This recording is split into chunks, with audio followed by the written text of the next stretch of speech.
नहाकर बाहर आई तो कमरे का दरवाजा खुला हुआ था।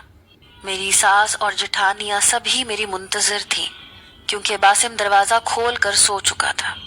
मेरे चेहरे पर नाखूनों की खरोंचे देखकर उन तीनों की रंगत फक हुई थी। मेरी फूफो मेरे पास आई, कहने लगी ये सब क्या है। मैंने कहा मोहब्बत। आपके बेटे ने रात भर ये मोहब्बत की है मुझसे। ये कहकर मैं रोने लगी। उस वक्त फूफो ने मुझे अपने साथ लगा लिया। फिर मेरी दूसरी जेठानी कहने लगी, तुमने बासिम को दवाई वक्त पर नहीं दी थी क्या? ये सुनकर मुझे हैरत हुई। किस चीज की दवाई?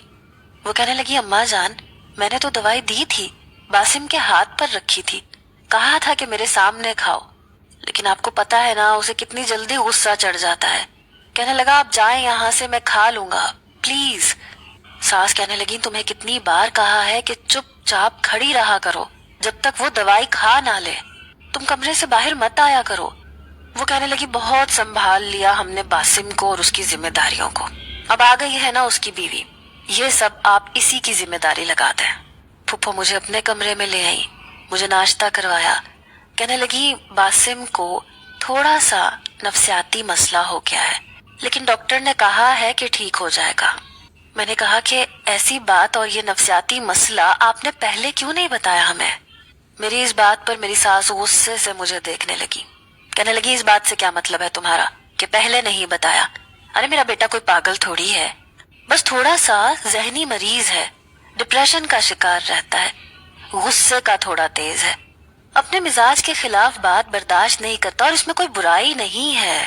डॉक्टर ने कहा था कि शादी कर दो तो ठीक हो जाएगा। मैंने कहा कि मैंने तो रात को कुछ नहीं कहा था, उसके मिजाज के खिलाफ कोई बात नहीं की थी, बल्कि मैंने तो कोई बात ही नहीं की थी, लेकिन फिर भी उसने मेरा ये हशर किया है। मैं उसके सामने जाऊंगी ही नहीं, मुझे यहाँ रहना ही नहीं है। मेरी ये बात सुनकर फूफो कुछ घबराई। कहने लगी, ऐसा ना कहो, अरे रात को उसने ठीक से दवाई नहीं खाई, अगर दवाई खाई होती तो तुम्हारे साथ ऐसा बर्ताव कभी ना करता। मैंने कहा, कुछ भी है, अगर उसके साथ कोई मसला था तो आपको पहले इलाज करवाना चाहिए था। वो कहने लगी, फिर से मुर्गी की वही टांग। अरे बाबा, कह तो रही हूँ कि उसकी बीमारी का हल शादी था, इसीलिए मैंने करवा दी तुम्हारे साथ। तुम्हारी मोहब्बत पाएगा तो ठीक हो जाएगा। खुदा न खास्ता मेरा बेटा कोई पागल थोड़ी है। मैंने कहा, मैं आपको बताऊं आपका बेटा क्या है। मैंने कंधे से अपना बाजू थोड़ा सा नीचे किया। मेरे बाजू पर सिगरेट का जख्म देखकर फुफ्फो बुरी तरह से चौंकी थी, फिर नजरें झुका गईं। मैंने कहा, ये उसकी मोहब्बत है। कहता है, मेरी मोहब्बत ऐसी है। मैंने ऐसी मोहब्बत सही है उसकी सारी रात। कहने लगी, ठीक हो जाएगा आहिस्ता आहिस्ता, बस तुम सब्र से काम लो। फिर कहने लगी, देखो ना, तुम्हारे बाप ने कितनी मुश्किल से तुम्हारी शादी की है, लाखों का जहेज दिया है, पूरी बरादरी में तुम्हारा बाप मुंह दिखाने के काबिल नहीं रहेगा अगर तुमने जरा सी बात पर तलाक ले ली और यहाँ से चली गई तो।